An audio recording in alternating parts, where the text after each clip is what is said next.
the 13th Rite. It was supposed to be a chill weekend. No parents, no professors. Just an old creaky cabin by Lake Barrow with too much beer, too many stories, and not enough Wi-Fi. For the 5 college students, Sasha, Eric, Jamal, Lily, and their anthropology major friend Rachel, it was the perfect break from midterms. What they didn't know was that the cabin was built on top of something old. Something buried, something that should have stayed that way. Chapter 1. The book. Rain hammered the rooftop like a heartbeat. They had just unpacked when Sasha discovered it in the attic, tucked behind a rotting trunk. It was bound in cracked leather, covered in strange stitched symbols. The cover read, Les Rites Oubliés, the Forgotten Rites. Rachel, naturally intrigued by anything historical, insisted it was a West African grimoire mixed with Creole traditions. Could be voodoo, she whispered, flipping pages of cryptic drawings, incantations, and human figures with no eyes. Some of these are protection spells. Others look like possession rites. Eric, always the skeptic, scoffed. Cool campfire prop. Let's read one.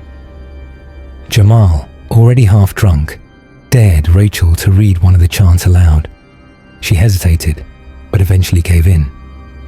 They chose the 13th spell, a summoning rite titled La Porte de l'Esprit Déchaîné, the Gate of the Unchained Spirit. She read it aloud in a shaky voice. The lights flickered. The storm outside stopped, instantly. No thunder, no wind, just stillness. And then, a knock at the cabin door. 3 slow, deliberate bangs. They opened it. No one there. Just wet leaves stuck to the porch like something had crawled across it. Chapter 2. Descent. That night, Sasha had a dream. She stood in a swamp, waist deep in dark water, surrounded by faceless figures swaying in a circle, chanting in a voice that wasn't hers. She awoke screaming, bleeding from her nose and muttering words in Creole. Jamal laughed it off, until he began waking up with scratch marks across his back. Not human. Deep, like claws. By the 3rd night, Lily went missing. They found her by the lake, naked, eyes rolled back, whispering, "He's coming," over and over. She didn't blink.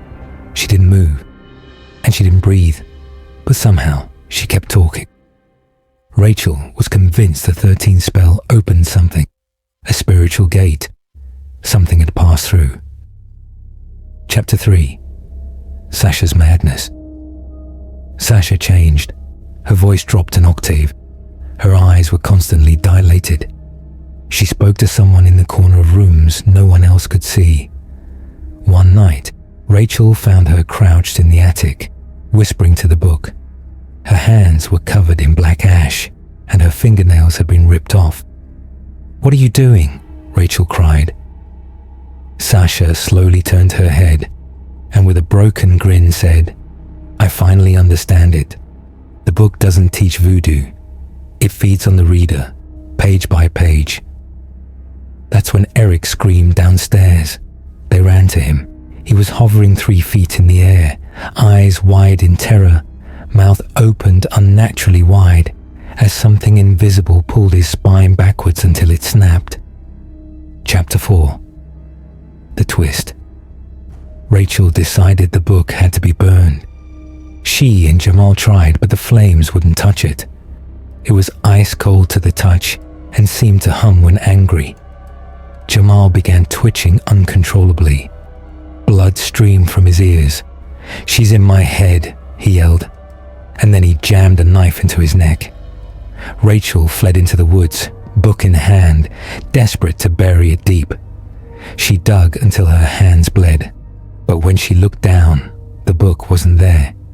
It was in her backpack again. She screamed. And then Sasha appeared, her face cracked and broken like dry clay, mouth stretching unnaturally. "The final rite," she whispered, "is the reader." Final chapter. Who's the real reader? Rachel ran back to the cabin, but it was empty now. No bodies, no blood, just the book. It lay open on the floor, turned to a new page. The last spirit requires witness. Suddenly she realized none of it was real. None of her friends had ever existed. The photos she'd taken? Blank. Her phone. No call logs, no contacts. She wasn't on a college trip. She wasn't even a student. She had been in that cabin for years, talking to herself, repeating the rites, feeding the book with her mind. The final twist? You, dear reader, just read the words of the 13th Rite. You witnessed the last spirit. Now the book knows your name. And at 3:13 a.m. tonight, it will knock. 3 slow, deliberate bangs. Don't open the door. The end.